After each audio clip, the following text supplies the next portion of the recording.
Have you ever wondered why some countries, despite their economic potential and strategic importance, struggle to modernize their infrastructure? Imagine planning a trip to a beautiful, diverse country like Malaysia, known for its rich cultural heritage, stunning landscapes, and bustling cities. But instead of a seamless journey through its vibrant regions, you find yourself stuck in delayed trains, navigating an outdated railway system that seems more like a relic of the past than a gateway to a modern nation.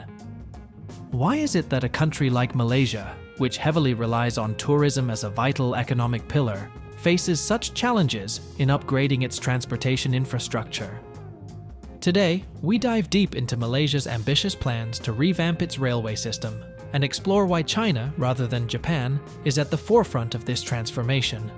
Malaysia's reliance on tourism cannot be overstated. The tourism industry is the third largest pillar of the Malaysian economy, just behind electronics and oil. To put it in perspective, tourism alone creates more than 3.6 million jobs, contributing nearly 30% to the country's GDP at its peak. The sector is also Malaysia's second largest source of foreign exchange income, surpassing even the revenue generated from oil and gas. Malaysia's railway network, stretching a modest 1,811 kilometers, is a critical part of the country's transportation infrastructure. But there's a problem. Most of these railway facilities were built in the last century and have aged considerably.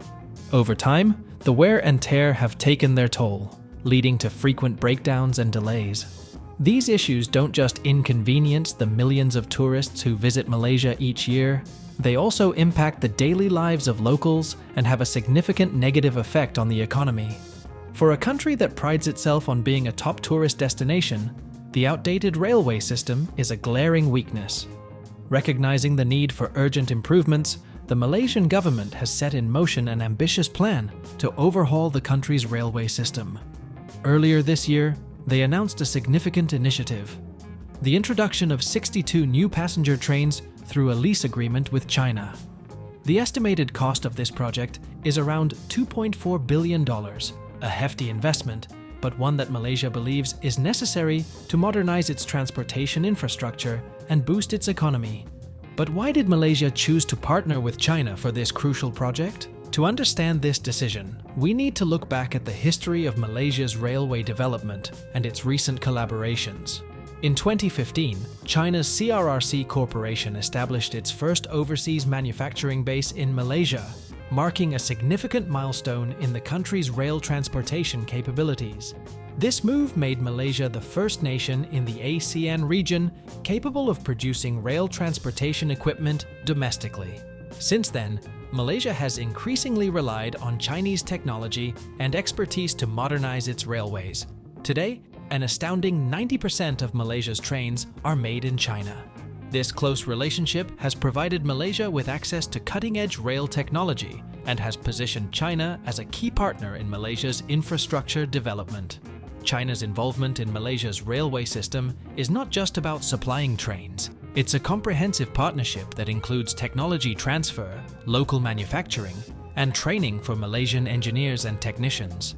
This collaboration has allowed Malaysia to build its own capacity in rail transportation, reducing its dependence on foreign expertise over time.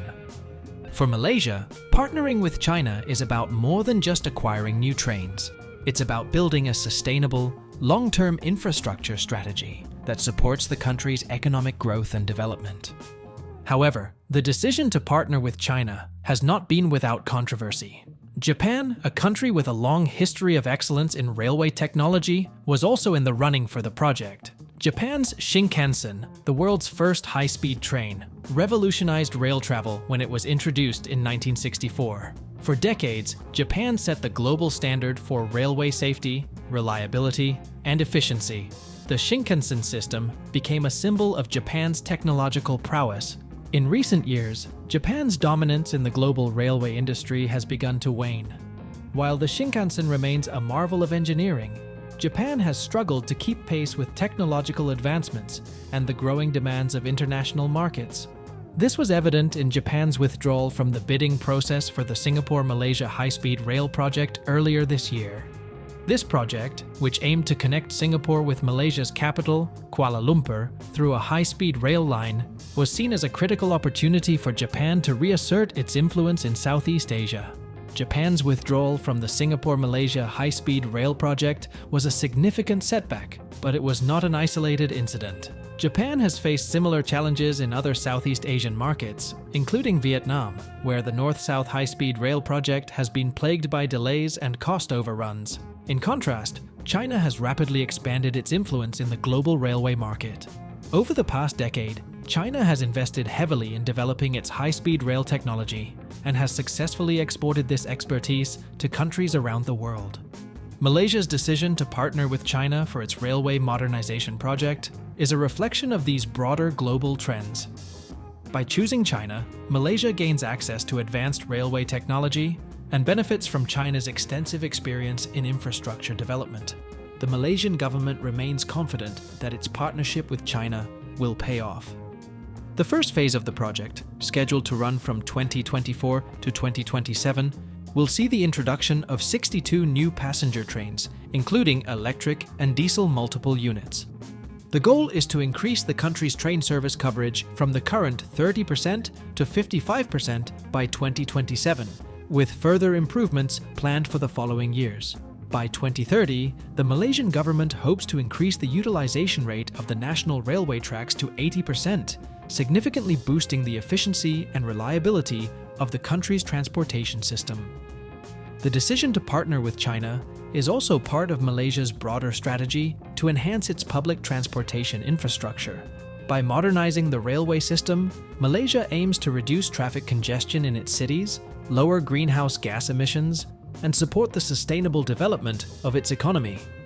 The project is expected to have a positive impact on Malaysia's tourism industry as well, making it easier for visitors to travel across the country and explore its many attractions.